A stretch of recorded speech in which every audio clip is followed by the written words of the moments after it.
we're out in the middle of nature. We sleep on the ground.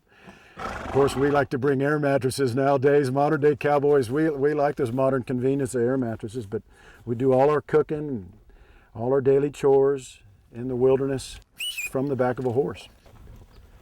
You got to get a kick of this. This is a world famous cowboy coffee.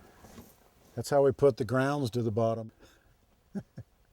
These are pasilla chilies, and I'll roast those over the fire with Anaheim chilies, and we'll make Epicurean Cowboy's world famous carnitas tacos for lonche, baby. Everything doesn't necessarily have to be in the great outdoors or on horseback. You can take what you learn on our horseback trips and apply it to a family barbecue. And one of the points I wanted to make, if you trim anything organic, rather than throwing them out in the yard or putting them in the garbage or the compost, is put them right into the fire. And what that does, as that burns, that gives a good flavor of onion. I've been coming here to Maine with this particular client for 3 years now. And it's really what makes this whole thing so special is the relationships that you build, the bonds that you develop over time, especially with the kids. For instance, we had some children that were guests of ours 3 years ago, and they happened to be here during my birthday. And they felt sorry for me. Why they felt sorry for me, I couldn't tell you. And they made me handmade birthday cards. High five.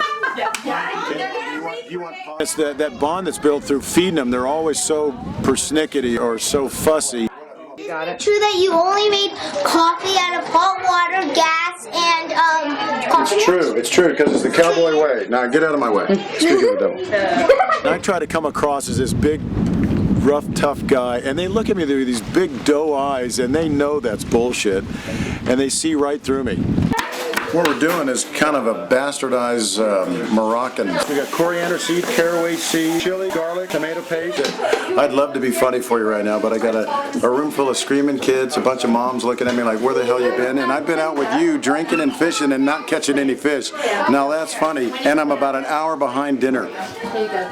This recipe for my vinegar reduction sauce called an adobo, it calls for a cheap red wine. You need a red wine as part of the ingredients. We don't have any cheap red wine, so I'm using this $60 Napa Merlot for my reduction sauce. Now that's funny. Let me make sure it's good.